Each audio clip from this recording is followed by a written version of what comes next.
She built a $500 million empire on being nice, but she wasn't herself. I don't think you have to have a talk show to be nice to people. It's beautiful, but look at his hair. When are you going to cut that hair? Do you have a problem with that? No, I don't have a problem. It come out very quickly the woman that we were seeing on our screen was actually completely fake and putting it all on. You know, people found out that Ellen was mean, and all these people came out and said, Ellen's actually a fucking bitch. Like, and he was like, she's a fucking monster. Ellen was rude to celebrities numerous times on her show and made them feel uncomfortable. So how do you think she dealt with just quote-unquote normal people? I think she just didn't want to catch poor. And one of the most interesting moments in his video is us actually seeing people start to stand up to her. Actually, no, that's not the truth, Ellen. Was it? Oh, yeah, I had that thing. Ellen DeGeneres was born January 26, 1958. Her parents divorced when she was a teenager and her mother remarried. But when Ellen was 15 or 16, her mother was diagnosed with breast cancer and her stepfather began sexually abusing her and using her mother's cancer as an excuse, claiming he needed to check her breast for lump. The abuse escalated until he tried to break down her bedroom door one night and Ellen kicked out the window and fled, spending the night in a hospital. She later told her mother, who initially did not believe her, and stayed married to the stepfather for another 18 years. Ellen spoke publicly about the trauma, including in a David Letterman's Netflix show in 2019. Her mother later expressed regret in a public statement. So Ellen actually dropped out of university in New Orleans after one semester. She worked the odd jobs before turning to comedy. In the early 1980s, Ellen started performing stand-up at local clubs. By 1982, Showtime made her the funniest person in America. Her big national break came in 1986 on The Tonight Show starring Johnny Carson. She performed her Phone Call to God routine and became the first female comedian invited to sit on Carson's couch after her set, a major industry signal. She started to build a career in stand-up with quirky, observational humor and was often compared to people like Mary Tyler Moore. In the late 1980s and early 1990s, she landed acting roles in guest spots leading to her own sitcom. In 1994, Ellen starred in the ABC sitcom These Friends of Mine, later renamed Ellen, and it gained a loyal following. Then in April 1997, everything changed. Ellen came out as lesbian on the cover of Time magazine with the headline, "Yet I'm Gay," and on the show in the famous Puppy episode, her character come out to another character in a landmark moment. The first time a primetime sitcom featured an openly gay lead character, and Oprah Winfrey appeared as a therapist. I'm gay. At the time you told your dad, he was with, you know, his new wife, right? And your stepmother. And what happened? Well, actually, he told me that he figured it out. I was upset about something, and he kept saying, "Did you rob a bank? Did you kill somebody? Did you?" And I kept saying, "You know, no, I just don't want to tell you." And finally, I told him, and he told me. And then they asked me to move out of the house. And so Because? She had two little girls that they worried that it would influence them. And so you moved out of the house and moved to where, Ellen? They co-signed a loan for me to get, you know, an apartment, and you know, it was still, everything was fine. It was just they didn't want me living in the house with the two little girls, which really hurt because I loved them, you know. But I understood it. I understand people not understanding. I'm fine with that. I can't, you know, change anyone's mind. The episode was hugely watched but triggered massive backlash. Advertisers pulled out, ABC added parental advisory, and ratings dropped. The show was cancelled in 1998 after 5 seasons. Ellen faced death threats, hate mail, and a sharp career downturn. And she had said after this she was essentially blacklisted for years. So after her cancellation, Ellen struggled. She had a brief return with the Ellen Show in 2001 to 2002, which didn't last. Yeah. What happened? What took the course? Why did you turn it away from where it was? Well, first of all, we didn't really turn it away. Every year that we went back, we were still looking for what the show was. Nobody could figure out what it was. We didn't have a point of view, and it was focusing more and more on me. We changed cast members, and it was always focused on my character, Ellen Morgan. But Ellen Morgan didn't date. Ellen Morgan didn't... Never did. There were a few dating shows, and they wanted me to date more. They begged me to date more. And then I didn't want to date, and it's funny because this year I wanted to date, and they said, "Why do you have to date?" Why didn't you just view it as, I'm an actress and I'm funny, and so I'll play it heterosexual? If the show's a success, we'll have some laughs. I just didn't want to play that. I wanted to play what I did in my stand-up for all those years, as just somebody who could enjoy life and make fun of situations and not be so obsessed with finding the right guy and dating. It just wasn't me. And most people that you meet on television are pretty close to their characters. They're not exactly, but they're pretty close. And I just didn't think that that's what I wanted to focus on my show. She then voiced Dory in Finding Nemo in 2003, which is a huge hit. Did you know that Pixar? Andrew Stanton hired Ellen DeGeneres for the role of Dory after having a conversation with her where she changed subject 5 times in one sentence. Stanton himself plays Crush in the Finding Nemo movie. The same year, she launched The Ellen DeGeneres Show, a daytime talk show, and it became a massive success, known for her dancing entrance, celebrity interviews, games, and feel-good segments. The show ran for 19 seasons, won 33 Daytime Emmy Awards, and made her a household name again. Her Be Kind persona defined the brand. She hosted award shows, including the Oscars twice, and built a production empire.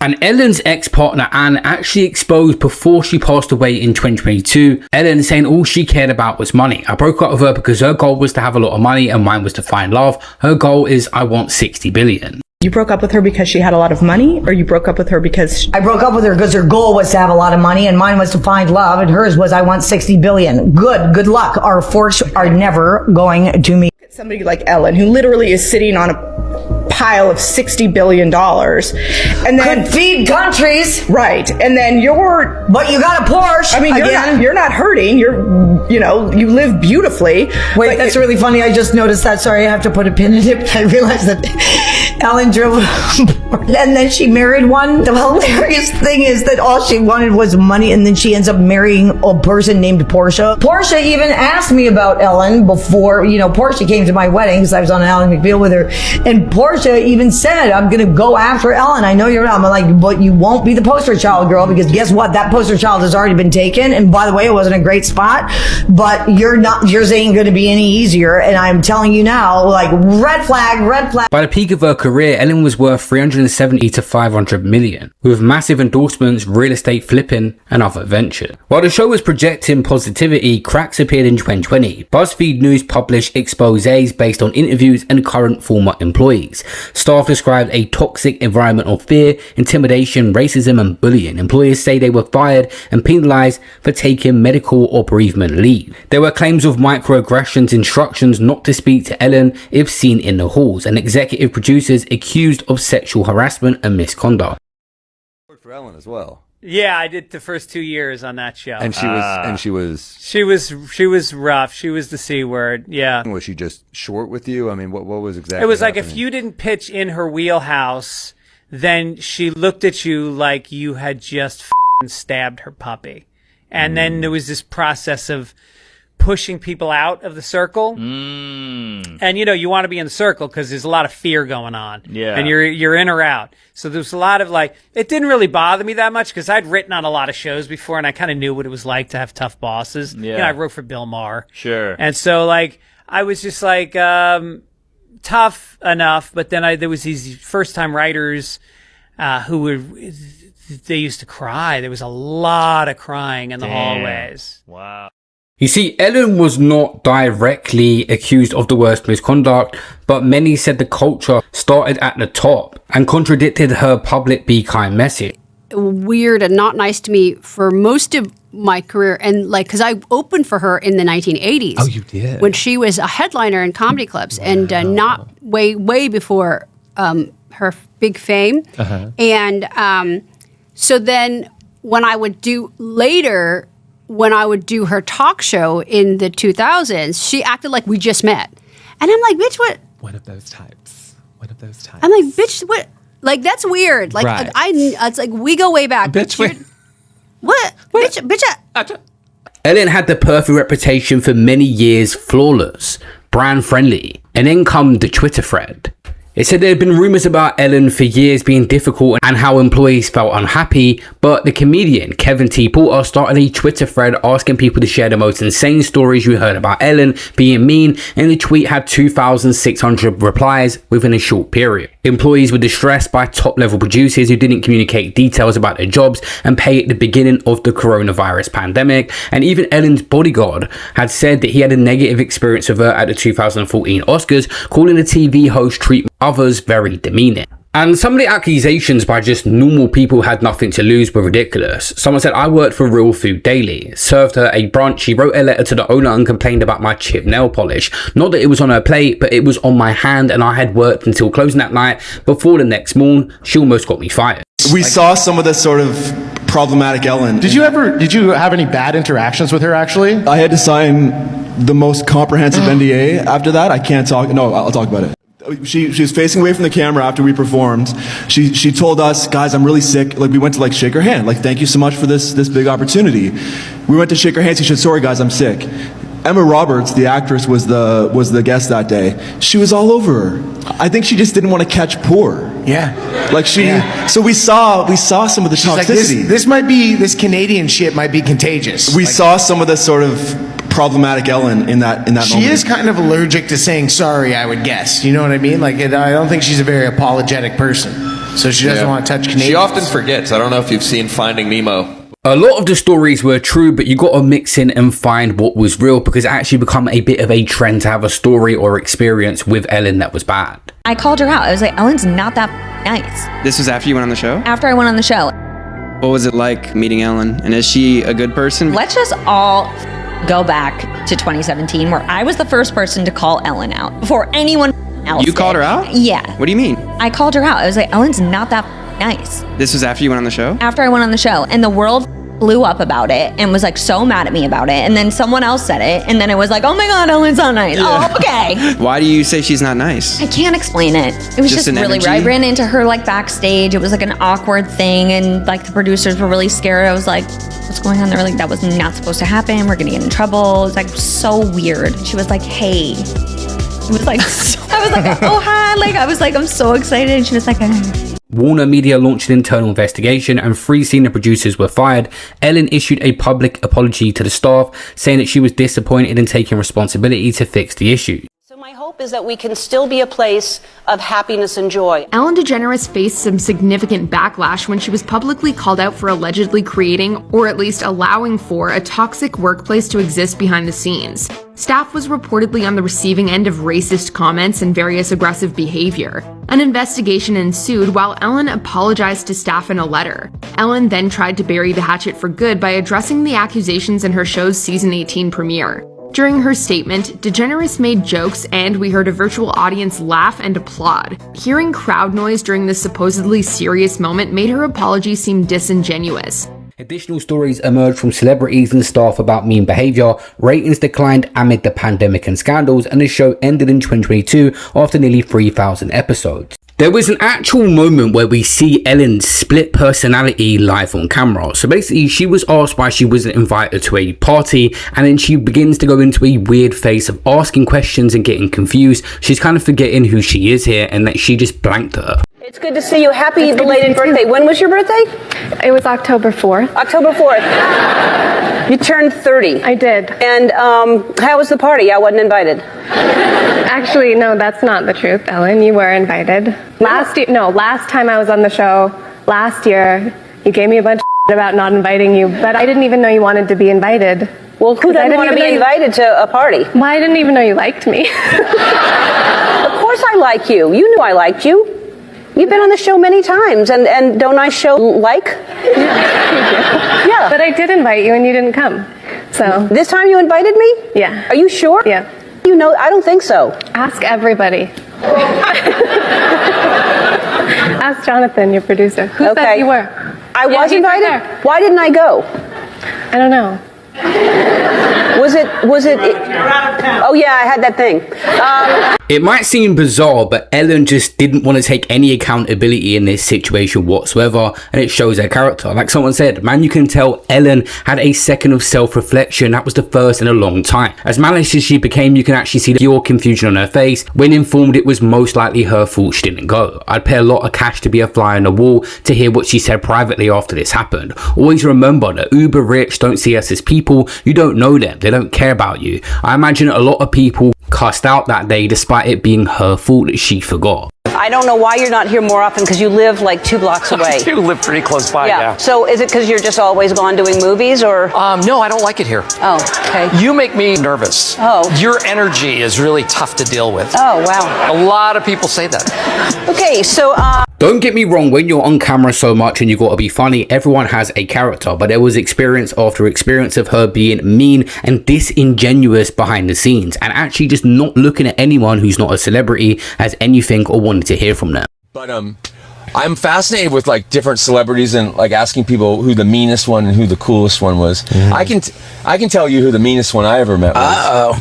Her name is Ellen DeGeneres. Oh, shit. It's crazy that all this stuff's come out like about Ellen being mean, because when I met her, I thought she was really mean.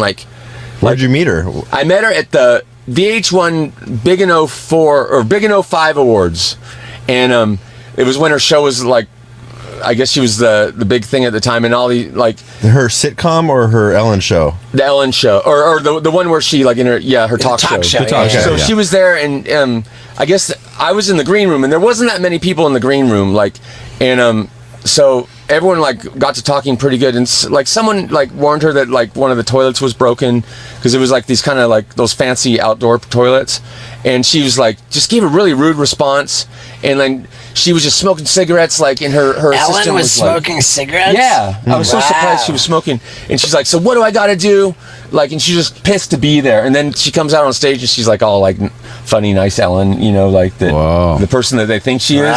So I talked to her, and she had no interest in talking to me at all. She like, and yeah, I don't know, she seemed to hate me, but then she seemed just to hate everyone. Ellen's day job is speaking to the most famous and the most A-list celebrities every day. It just kept coming out, if you wasn't that or anything special, she would look at you like you're nothing. Almost like the situation that happened with James Corden as well. Started spending time with lots of the A-list celebrities and then started looking down on everyone else that was considered normal. She used her comedic entry into all the different situations she's had to always make celebrities feel uncomfortable, and got away with it through comedy. There was a time when Taylor Swift that she was begging her to stop by the end of the interview because she kept pressing on people she was dating that she said she wasn't. Happy. You were here with your boyfriend Zac Efron last time. How's he doing? We actually never dated. Yes, you did. So when y'all were here, but today, how's he doing? I don't know. I haven't talked to him in a while because we didn't date. Yes, you did. Why do you deny it? Because we did. The song is about Zac on the new CD. There's nothing really about Zac on the CD because we didn't date. All right. So yeah. I'm gonna do this. Yeah, you will. This is the one thing that I have. It's like the one shred of dignity that I have. Is I know that. What do you mean one shred of dignity? I'm not gonna dignity. I'll ring. Don't send me angry emails. Here. I don't want to get. I'll hold it for you.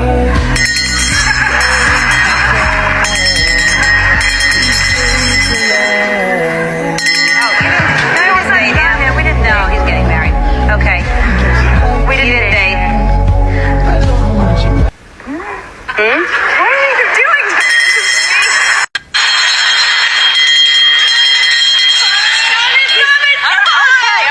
All right. This makes me feel so bad. There's thousands of clips and lots of it is mixed in with comedy, but sometimes Ellen was just outright rude, even about children. There was a Kardashian situations, and it was a time that she was confronted directly.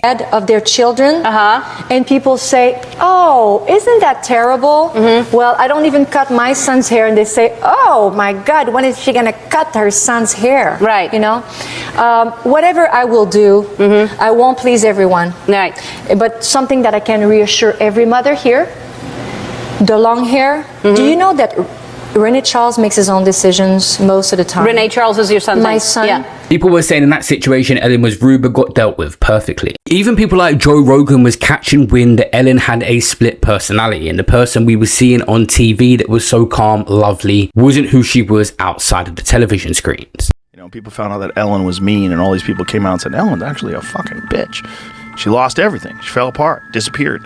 Because people found out that this character that she was portraying in half an hour on a television show is not really who she was, you know, but I hadn't already known that. The 2020 allegations marked the beginning of the end for Ellen's invincible image. Public support disappeared. She addressed it in her 2024 Netflix special, For Your Approval, joking that she got kicked out of the show business for being mean. Former staff pushed back, saying it misrepresented the seriousness of the issues. Ellen's largely stepped away from the public spotlight. She's focused on real estate flipping, buying and selling numerous high-end properties, properties and often for big profits. As of 2026, Ellen's net worth is a substantial 450 to 500 million despite the controversy. She continued flipping luxury homes. Following Donald Trump's re-election, Ellen and her partner moved to the Cotswolds in England in 2024, initially planning as a part-time but deciding to stay. She described life there as positive and also been spotted back in California purchasing new property. While splitting her time between the UK and the US, she keeps a low public profile, occasionally sharing life updates.